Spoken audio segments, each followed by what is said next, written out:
योगयोगयोगेश्वराय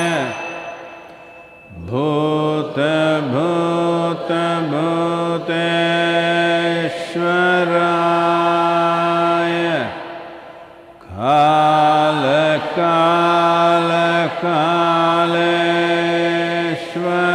कालकालकालेश्वराय शिव शिव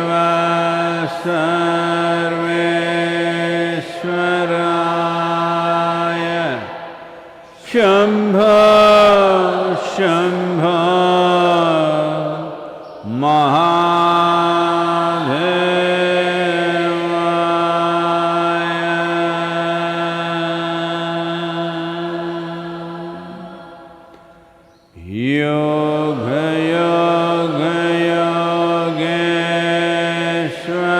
योगयोगयोगेश्वराय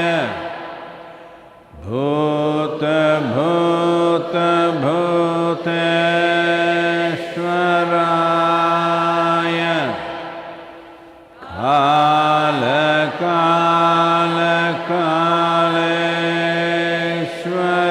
कालकालकालेश्वराय शिव शिव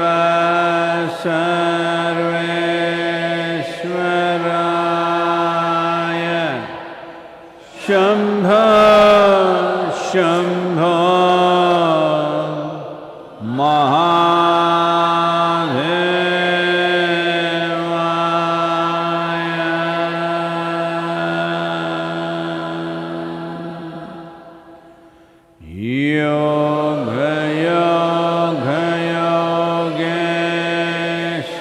योगयोगयोगेश्वराय भूतभूतभूतेश्वराय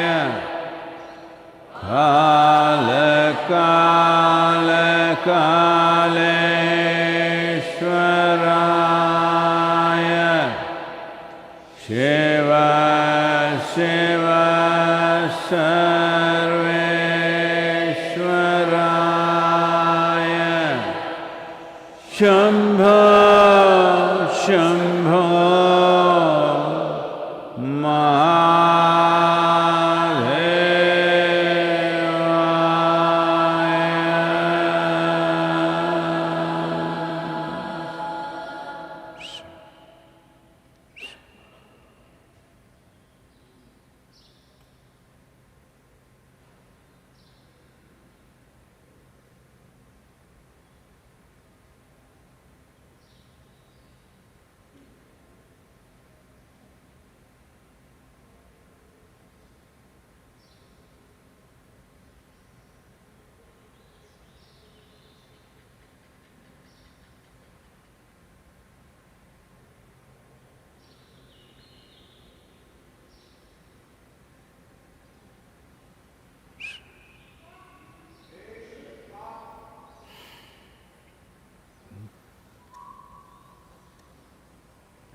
ವಸ್ತಾವಟ್ಟಿದೆ ಹೋತಾವಟ್ಟಿದೆ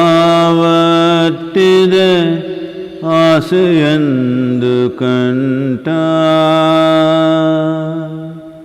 చేసిన కర్మము చెడని పదార్థము చేరును మీ వెంట చేతిలో అమృతము ఉన్నంతసేపే అన్నదమ్ములంతా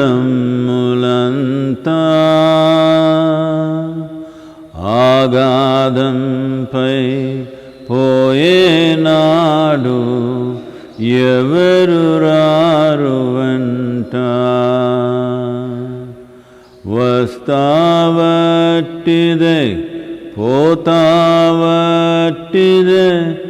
ఆశయందు కంట వెంట పంచభూతముల తోలుబొమ్మతో ప్రపంచమాయనట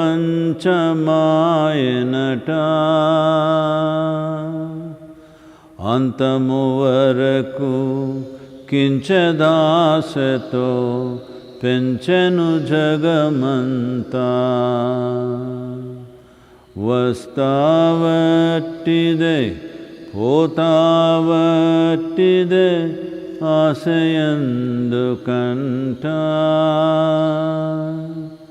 చేసిన కర్మము చెడని పదార్థము చేరును మీ వెంట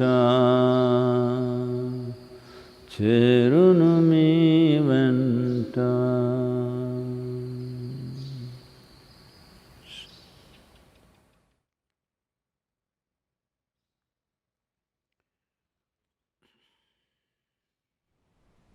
नमस्कारम, आप सभी को नमस्कारम।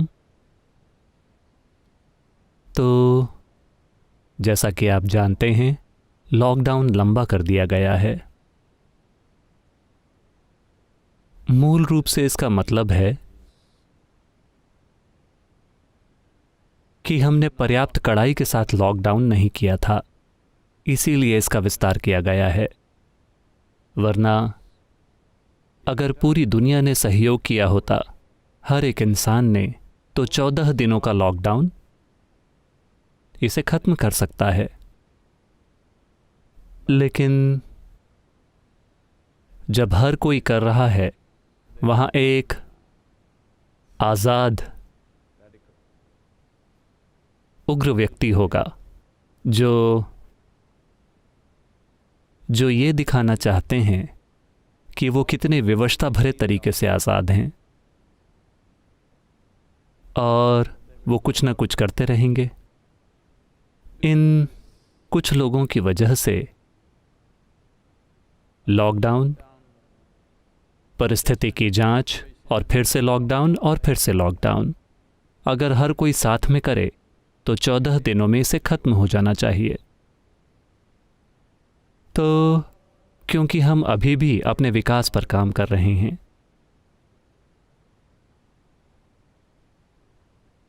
प्राणी से जीव बनने का विकास हम अभी भी उस पर काम कर रहे हैं, उस वजह से एक और लॉकडाउन। मुझे यकीन है कि उन लोगों के बीच बहुत ज़्यादा हताशा होगी जो एक स्तर पर आर्थिक तनाव में हैं। दूसरे लोग जो सारा तनाव सिर्फ अपने सिर में करते हैं। अलग अलग तरह के लोग हैं, लेकिन अलग अलग तरह के तनाव में। तो स्वाभाविक रूप से लोगों में थोड़ी अशांति है,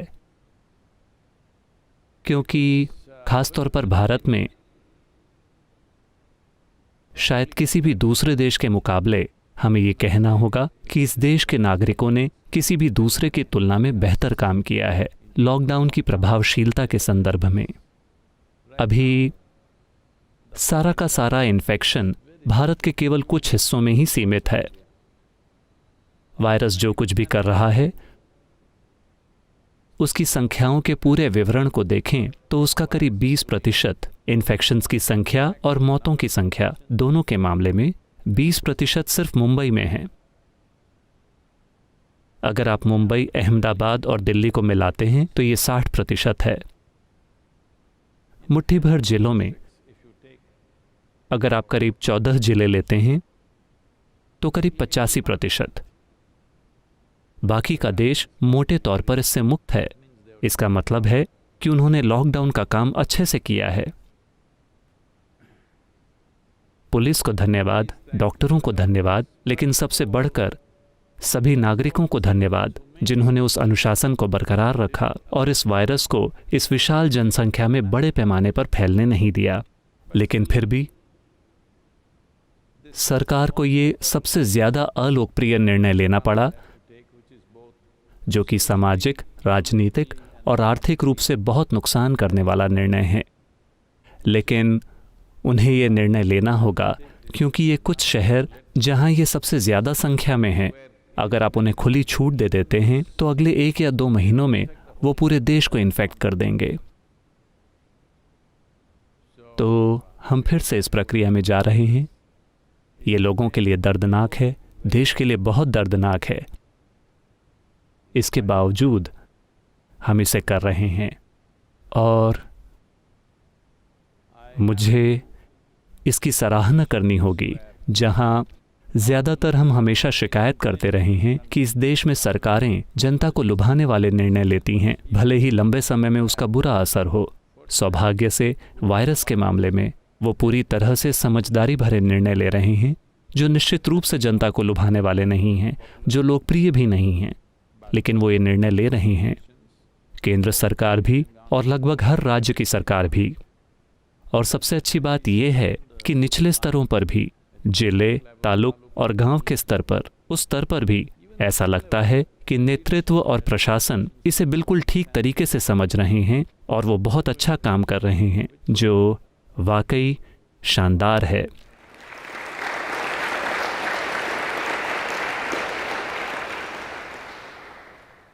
जहां तक आबादी के प्रतिशत की बात है, मेरे ख्याल से भारत के आंकड़े सबसे अच्छे हैं।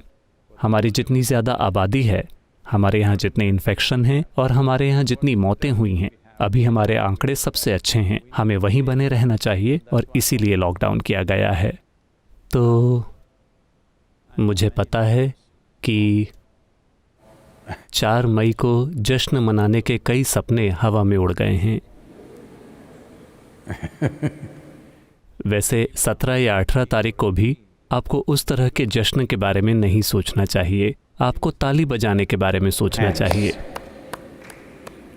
ये अच्छा जश्न है। आप इसे यूं कर सकते हैं, यूं यूं यूं, जैसे आपका मन हो आप कर सकते हैं। वैसा जश्न नहीं जो आप आमतौर पर मनाते हैं, जैसे पार्टी में जाना, गले मिलना, चूमना, अभिवादन करना, ये सारी चीज़ें नहीं। इन चीज़ों को रुकना होगा कुछ समय के लिए। मैं तो कहूँगा कि काफ़ी समय के लिए, शायद 6 महीने या 9 महीने या 24 महीनों के लिए। आपने अपनी पूरी जिंदगी में ये किया है, क्या समस्या है? थोड़ा बहुत।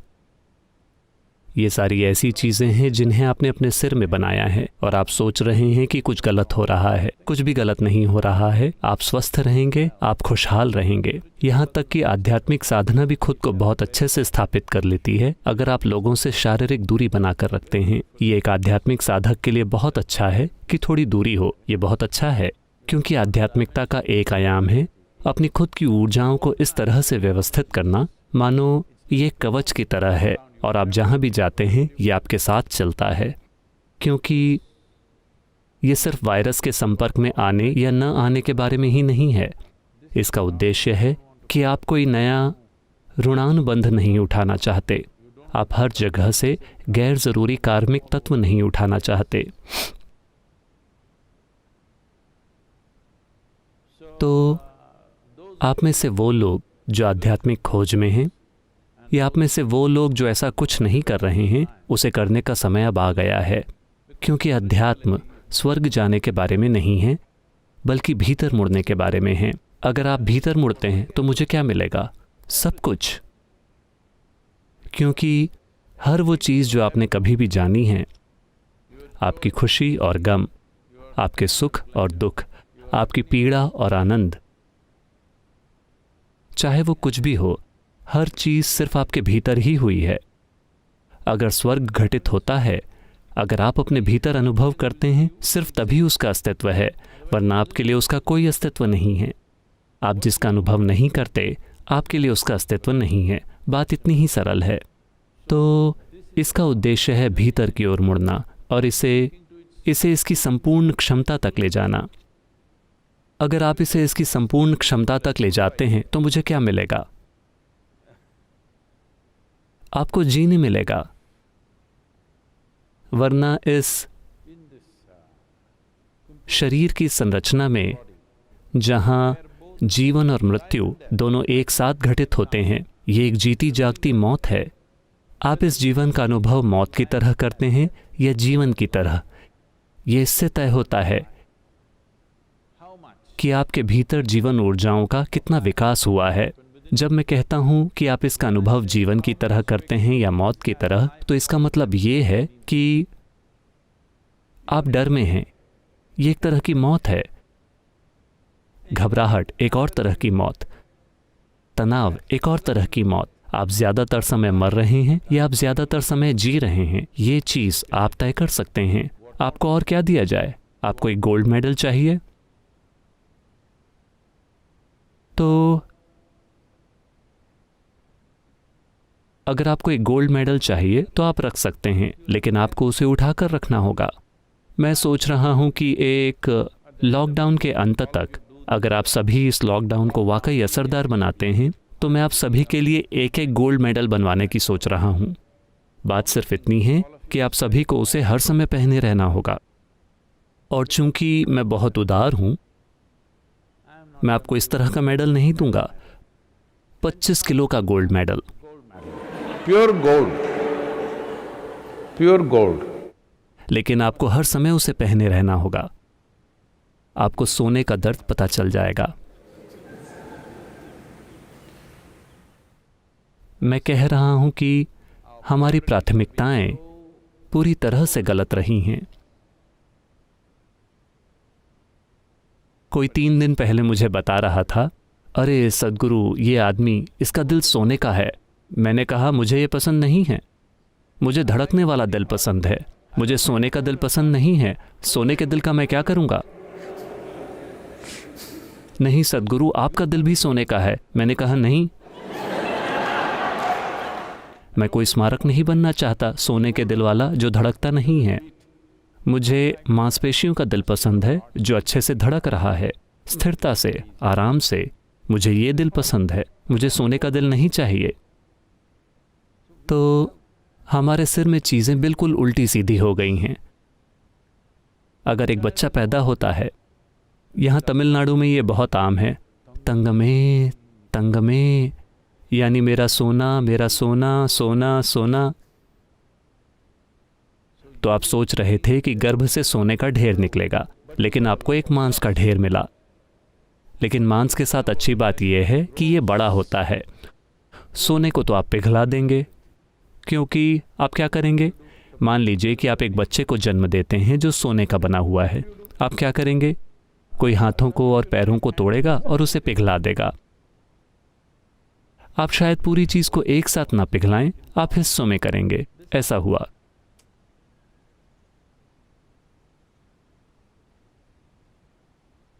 लुसियाना में एक आदमी था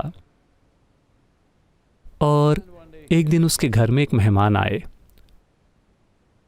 और उन्होंने घर के अंदर ड्राइंग रूम में एक सूअर को देखा, लेकिन उसका सामने का एक पैर गायब था और सूअर वहां था।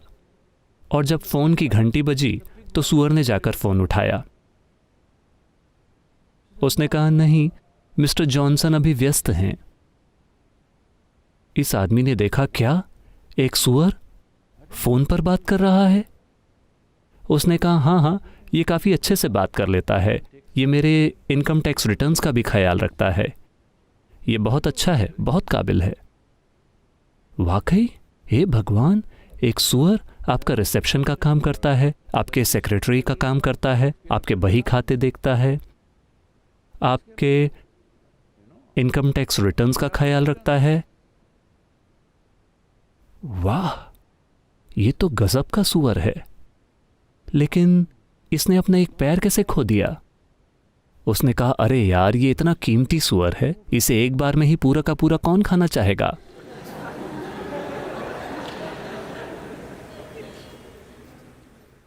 तो आपकी ये आदत है कि आप किसी चीज का एक झूठा मूल्य बना देते हैं।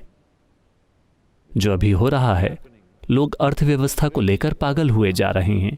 हाँ, तकलीफ है, आर्थिक तकलीफ है, लेकिन आपको पागल होने की जरूरत नहीं है।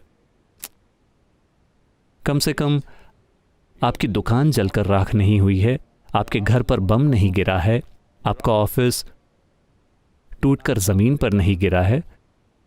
सब कुछ वैसा ही है, सिर्फ आप वहां नहीं हैं। चिड़ियां इसका आनंद ले रही हैं।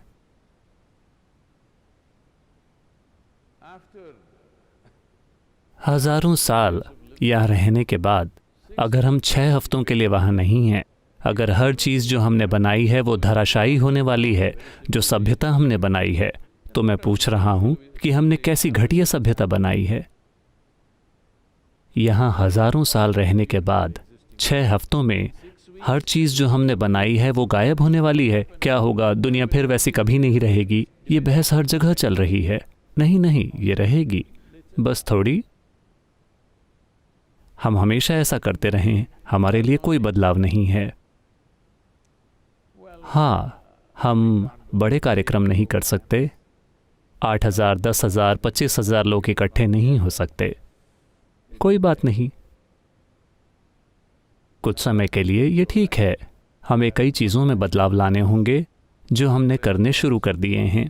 तो इसी तरह हर किसी को अपने कामकाज के मुताबिक बदलाव करने होंगे। क्या हम आर्थिक पीड़ा से होकर गुजरेंगे?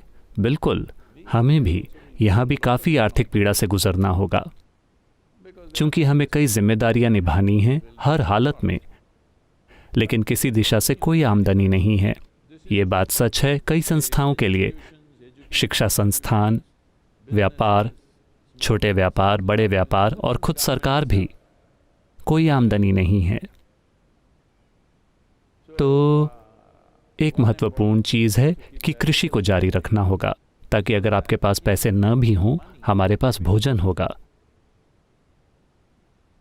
हमारे पास खाने के लिए भोजन होगा। एक बार आपने ठीक से खा लिया तो शिकायत करने के लिए कुछ भी नहीं है।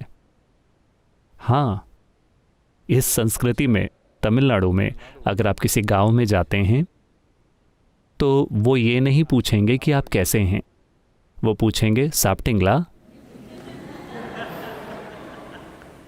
यानी खाना खाया आपने। क्योंकि अगर आपने खाना खाया है तो आपको दूसरी क्या समस्या हो सकती है? बाकी सब केवल सिर में है। एक बार आपने खाना खा लिया तो आपको और क्या समस्या है? यही एकमात्र अस्तित्वगत समस्या है। बाकी सब मनोवैज्ञानिक मामले हैं, अलग अलग तरह के। वो सब अपने लोग खोज लेंगे। अगर एक किस्म के 100 मनोवैज्ञानिक मामले एक जगह इकट्ठे हो जाते हैं तो वो इसे एक बड़ा आंदोलन बना देंगे। सारे मूर्ख लोग, बड़ा आंदोलन। आप इसे कई शानदार नामों से बुला सकते हैं, लेकिन मूल रूप से कोई आप पर गोली नहीं चला रहा है और आपका पेट भरा हुआ है। वो लोग जो अपना पेट नहीं भर सकते, उसके लिए भी उनके पास साधन नहीं है। उस बात का हमें ख्याल रखना चाहिए। कोई समस्या नहीं है। अगर आप भोजन उगाते हैं तो सरकार किसान से हर चीज उधार पर खरीद सकती है और उधार पर बांट सकती है। आप बाद में पैसे चुका दीजिए, लेकिन आज खा लीजिए। आज खाइए और पैसे 1 साल बाद दीजिए, या पैसे देना भूल जाइए। सिर्फ किसान के लिए आप उनकी ज़रूरत के मुताबिक पैसे दे दीजिए, क्योंकि वो आपके लिए भोजन उपलब्ध करा रहे हैं। बाकी हम सब बस खाएं, ध्यान करें, जो भी हमें करना है करें। जैसा मैंने कहा, आपको 15 दिन एक्स्ट्रा मिल गए हैं। आप में से हर कोई, आपको शारीरिक रूप से 10% ज़्यादा चुस्त, मानसिक रूप से 10% ज़्यादा सक्षम, भावनात्मक रूप से 10% ज़्यादा स्थिर, और आप अपने जीवन में जो भी कर रहे हैं उसमें 10% ज़्यादा काबिल बन जाना चाहिए। वाह, हमारे पास किस तरह का देश होगा और किस तरह की दुनिया होगी। आप जानते हैं ये 10% क्या करेगा? ज़बरदस्त बदलाव होगा। तो शिकायत करने की कोई ज़रूरत नहीं है। इस समय ये 15 दिन हमें इसे वाकई अच्छे से करना चाहिए, लेकिन समस्या ये है कि ये किसको करना चाहिए। So now, किसे लॉकडाउन को कारगर बनाना चाहिए? क्या प्रधानमंत्री को ये करना चाहिए? मुख्यमंत्रियों को करना चाहिए? लोकल पुलिस को करना चाहिए? नहीं नहीं, आपको और मुझे इसे करना चाहिए। आपको पक्का करना चाहिए कि आगे और लॉकडाउन की ज़रूरत ना पड़े। हमें इसे इतना संपूर्ण बनाना चाहिए कि उस कमबख्त वायरस के पास जाने के लिए कोई जगह ही ना हो। हाँ, हमें चाहे जो भी असुविधाएं हों, हमें पक्का करना चाहिए कि वायरस एक इंसान से दूसरे इंसान में न जाए। अगर हम इस लॉकडाउन को पूरी तरह से करते हैं तो ये चला जाएगा। हर समय हम सोच रहे हैं कि इंसान इसे नहीं करेंगे। एक बार के लिए हम ये क्यों नहीं दिखा देते कि हम ये कर सकते हैं?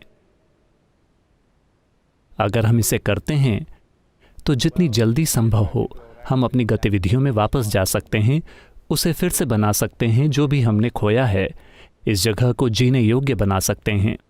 सबसे बढ़कर, अगर हम बस ये एक चीज़ करते हैं तो हमारे जीवन बदल जाएंगे। जैसे हम जीते हैं वो बदल जाएगा अगर हम लॉकडाउन को असरदार तरीके से लागू करते हैं। हर नागरिक पूरी तरह से ये पक्का करते हुए कि अगर आपके पास वायरस है तो वो मुझे ना मिले, अगर ये मेरे पास है तो ये किसी दूसरे को ना मिले। लॉकडाउन का मतलब बस यही है।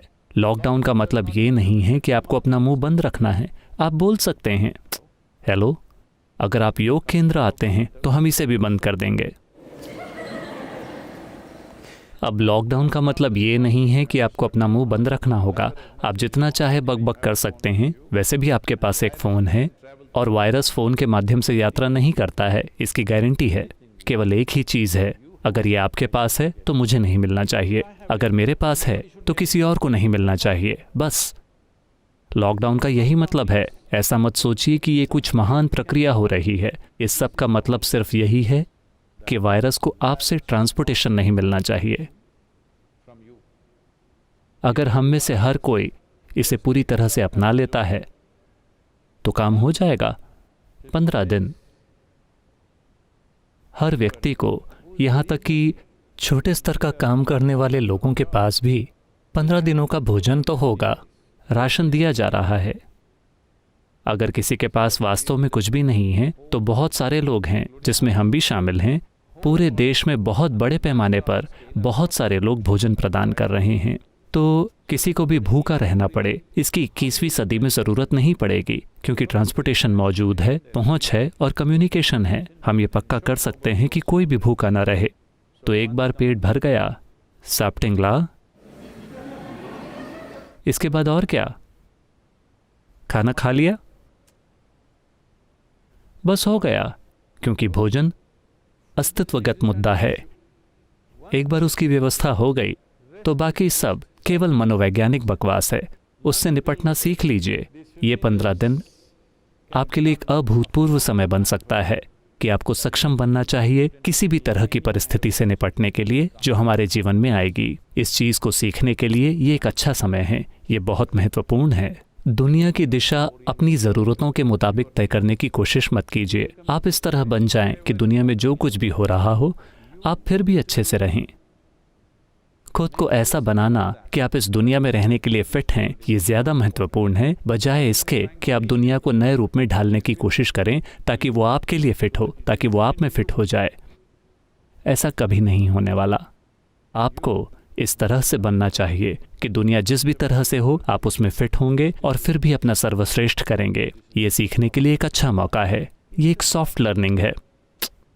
हम इसे युद्ध कह रहे हैं, हम उन्हें योद्धा कह रहे हैं। अब प्रधानमंत्री ने तो ये भी कह दिया है कि हर एक नागरिक एक कोविड योद्धा है।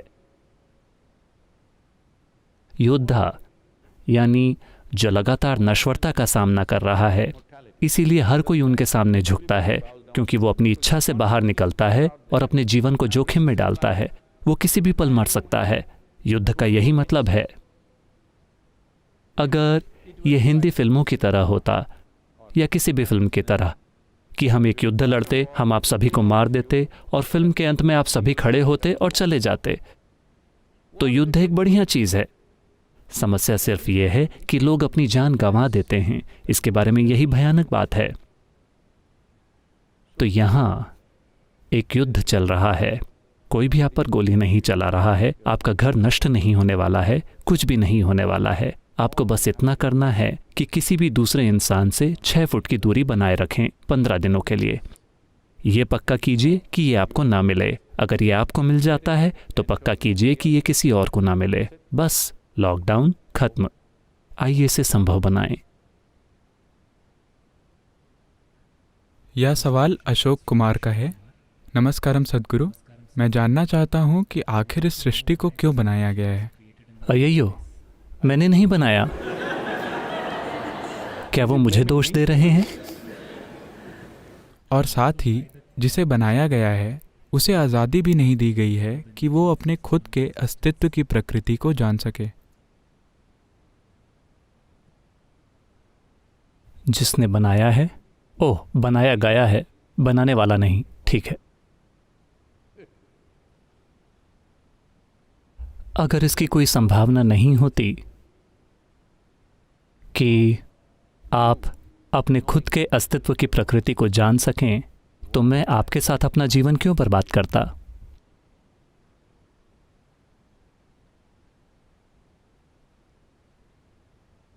क्योंकि अगर कोई संभावना नहीं है तो क्या फायदा है?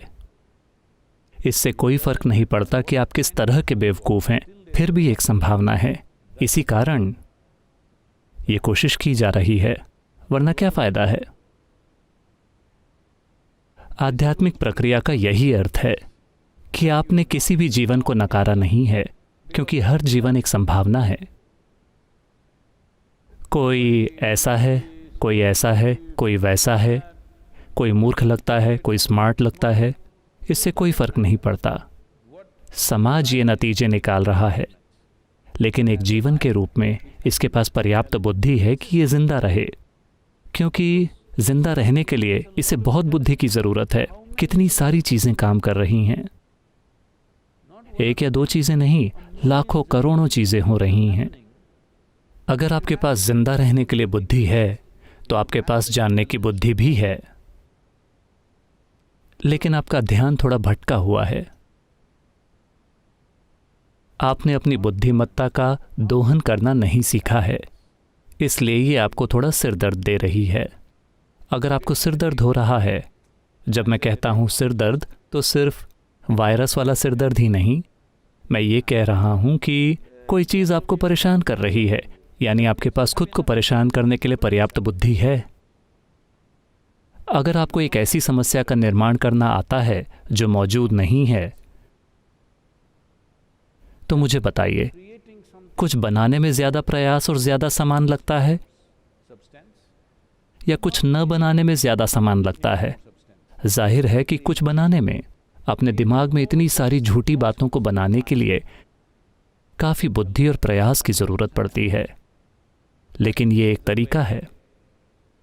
अगर मैं आपको एक पेचकस देता हूँ यहाँ कुछ सरल सा काम करने के लिए, आप इसे अपने कानों में डाल लेते हैं और आप सोचते हैं ये एक अच्छा तरीका है, ये कुछ समय के लिए काम करेगा, और फिर आपने सोचा, आप वो भी करते हैं, लेकिन फिर एक दिन आपकी आंख की पुतली में कुछ हो रहा है। आपको पता है, आपके साथ बस यही हो रहा है। आपको ये बहुत बेतुका लग सकता है, लेकिन ये इतना बेतुका ही है। आप अपने साथ बस यही कर रहे हैं। मैं बार बार ये बात कहता रहा हूं, अगर हम आपका आधा भेजा निकाल दें तो आपको किसी आध्यात्मिकता की ज़रूरत नहीं होगी। आप शांति से बैठेंगे। मुंह शायद थोड़ा सा खुल जाए, लेकिन क्या दिक्कत है? लेकिन आप शांत बन जाएंगे। तो आपकी समस्या ये नहीं है कि आपके पास जानने के लिए पर्याप्त बुद्धि नहीं है। आपकी समस्या ये है कि आपने उसका इस्तेमाल नहीं किया है। तो सृष्टा मेरे लिए इसका इस्तेमाल भी क्यों नहीं कर सकता?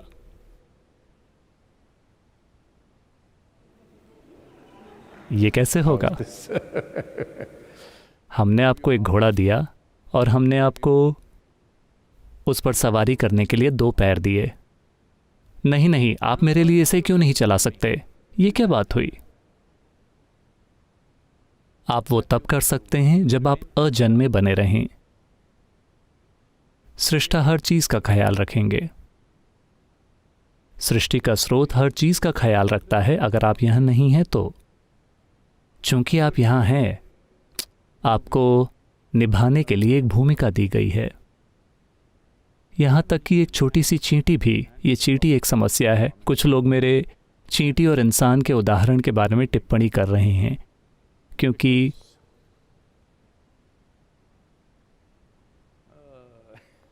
कुछ ऐसे लोग हैं जो उदाहरण को शब्दशः ले लेते हैं। अगर मैं कहूं कि एक चींटी और एक हाथी, वो क्या बात कर रहे हैं? चींटी और हाथी कैसे संबंधित हैं? वो एक प्रजाति के नहीं हैं। वो क्या बात कर रहे हैं? मैंने ये नहीं कहा कि उनकी शादी हो गई है।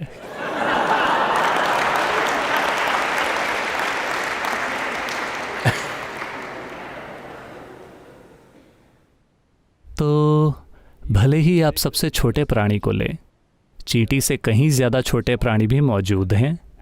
बेशक वायरस भी है, लेकिन आमतौर पर बोलचाल की भाषा में चींटी यानी, क्योंकि यह हर जगह मिल जाती है। शायद जो लोग अपार्टमेंट में रह रहे हैं उन्होंने चींटियों को नहीं देखा है, इसलिए वो सोच रहे हैं कि मैं किसी और प्राणी के बारे में बात कर रहा हूँ, वरना जो लोग इस पृथ्वी पर रह रहे हैं, चींटियाँ हर जगह हैं।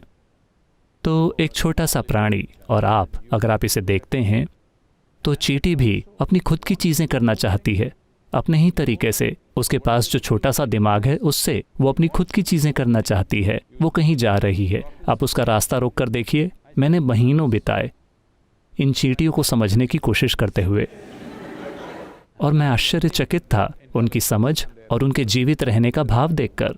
वो कैसे चीज़ों को मैनेज करते हैं, ये काफ़ी अविश्वसनीय है। और उनका ट्रैफिक सेंस, बेंगलुरु के सभी लोग, उन्हें कुछ चींटी प्रशिक्षण की ज़रूरत है। वो बस इस तरह जाती रहती हैं, कोई भी एक दूसरे से नहीं टकराता। वो बस इस तरह से जाते हैं, ठीक है? तो मैं बहुत चकित था, मैंने काफ़ी समय बिताया। आप बस अपना हाथ वहाँ रखें, वो अपने ही तरीके से जाना चाहती हैं। वो अपना रास्ता बदल कर कहीं और से नहीं जाएंगी। वो यूं यूं यूं और फिर वापस आएंगी और जाएंगी, क्योंकि वो अपनी खुद की चीज़ें करना चाहती है। तो यही जीवन की प्रकृति है। इतना ही नहीं, हर एक प्राणी, ये सृष्टि की उदारता है कि इसने आपको एक व्यक्तिगत अनुभव दिया है। ज़रा सोचिए, अगर आपके पास अपना तंत्रिका तंत्र नहीं होता, कुछ भी नहीं होता, शायद वायरस के पास कोई व्यक्तिगत अनुभव नहीं होगा, क्योंकि उसके पास कोई तंत्रिका तंत्र नहीं है। हम नहीं जानते, लेकिन मैं मान रहा हूं कि शायद उसके पास व्यक्तिगत अनुभव नहीं है। शायद उनका एक सामूहिक अस्तित्व है, लेकिन हमारे पास व्यक्तिगत अनुभव है। हम सभी एक ही मिट्टी से आए हैं, लेकिन अभी यहाँ बैठे हुए हमारे पास व्यक्तिगत अनुभव है। ये कोई छोटी बात नहीं है, ये हमारे जीवन का बुनियादी मूल्य है कि हमारे पास एक व्यक्तिगत अनुभव है। जब आपके पास एक व्यक्तिगत अनुभव है, तो क्या ये आपका काम नहीं है कि आप अपनी बुद्धि को संभालें या इसका उपयोग करें जानने के लिए? क्या आपके पास जानने के लिए ज़रूरी बुद्धि है? बिल्कुल है। जैसा कि मैंने कहा, अगर आपके पास जिंदा रहने की बुद्धि है, तो आपके पास जानने की बुद्धि भी है। लेकिन आप, चूंकि लोगों ने आपको बताया है कि आप स्वर्ग जाएंगे, आप इसे बचा रहे हैं कहीं और इस्तेमाल करने के लिए। लेकिन जब हम आपको शमशान घाट ले जाते हैं, तो हम आपके दिमाग को भी जला देते हैं। कम से कम ईशा शमशान घाट में दिमाग को भी जला दिया जाता है। तो अगर आप इसे बचा रहे हैं ताकि आप वहाँ ले जाकर इसका इस्तेमाल करें, नहीं, हम इसे यहाँ जला देंगे। वहाँ हम नहीं जानते कि वो आपको दिमाग देंगे या नहीं। हाँ, चूंकि यहाँ आपका दिमाग काम नहीं कर रहा है, इसीलिए आप कहीं और जाना चाहते हैं। समय आ गया है कि आप अपने शरीर, दिमाग और ऊर्जा से यहाँ काम लें, उनकी पूरी क्षमता से, और इसे अपने हाथों में रखें और इसे अपने अनुसार दिशा निर्देश दें। अभी ये बस इधर उधर गिर रही है, आपकी बुद्धि बस इधर उधर गिर रही है और तबाही ला रही है आपके लिए और आपके आसपास के हर व्यक्ति के लिए।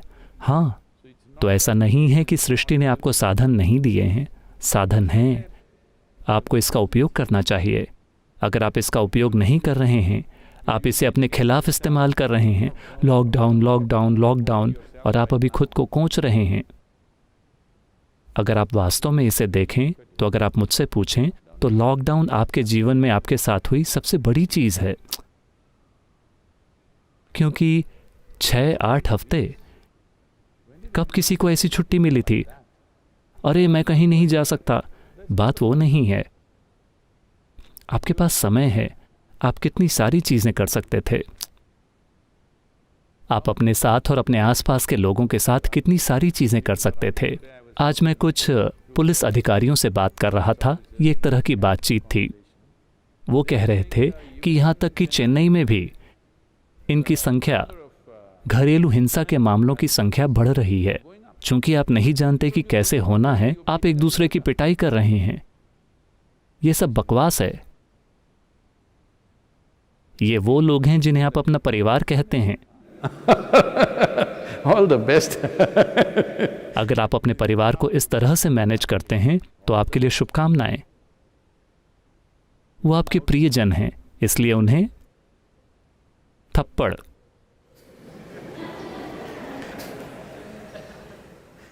आपके प्रियजन, आप उन्हें मार रहे हैं और ये आपके प्रियजन हैं,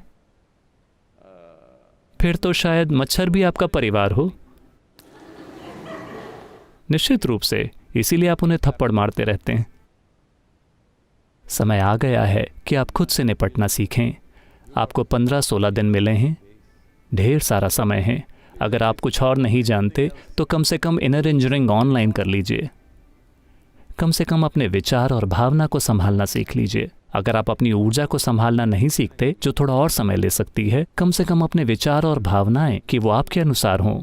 अगर आप ऐसा नहीं करते तो आप अपने जीवन को किसी भी अर्थ में सार्थक होने की उम्मीद कैसे करते हैं? आपको एक ही चीज़ का गर्व है कि आपके पास गोल्ड मेडल मैं आज आपको देने जा रहा हूँ। आपके गोल्ड मेडल का वज़न 500 ग्राम ज़्यादा है किसी और के मेडल की तुलना में। आपको 500 ग्राम अधिक सोना मिला है आपके बगल वाले व्यक्ति की तुलना में, और आप शानदार महसूस कर रहे हैं। इन सभी विकृतियों का दुर्भाग्य से विकास किया गया है। समय आ गया है कि आप सीखें कि अपनी बुद्धि को कैसे संभालना है, और हर किसी के पास ये जानने के लिए पर्याप्त बुद्धि है कि कैसे जीना है।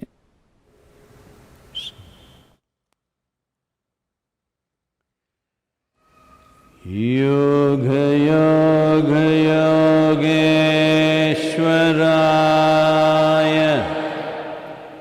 भूत भूत भूतेश्वराय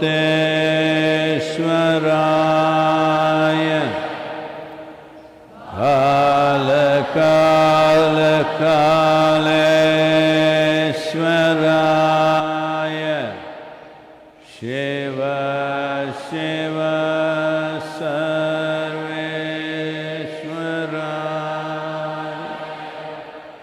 शंभो शंभो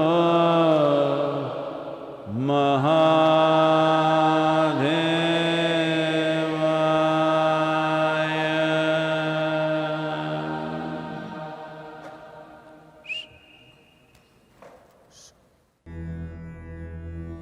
योग योग योगेश्वराय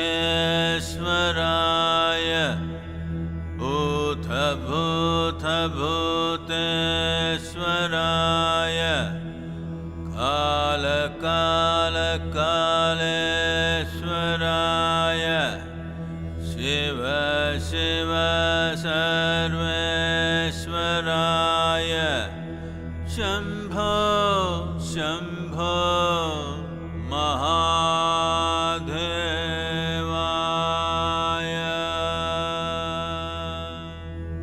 योग योग योगेश्वराय भूत भूत भूतेश्वराय काल काल कालेश्वराय शिव सर्वेश्वराय शम्भो शम्भो महादेवाय योग योग योगेश्वराय भूत भूत भूतेश्वराय काल काल कालेश्वराय शिव शिव सर्वेश्वराय शम्भो शम्भो